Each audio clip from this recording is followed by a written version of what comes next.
I think I am extremely optimistic about the young taking front and center, really expressing themselves.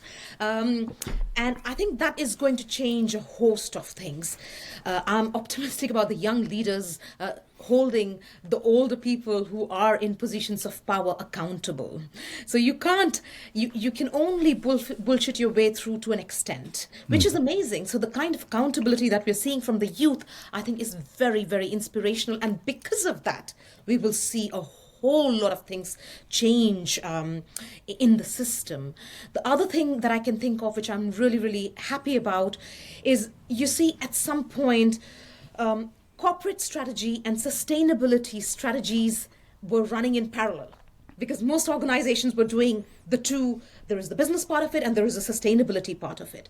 And that is always a reason for conflict because at some point these strategies are going to diverge. Yes. And resulting in a conflict in decision making, right? But I'm increasingly seeing that the corporate strategy and the sustainability strategy is being integrated. And once you do that, there is none of that conflict because when you make decisions, whatever investments we make must be sustainable, and whatever sustainable investments we have, they have to be profitable.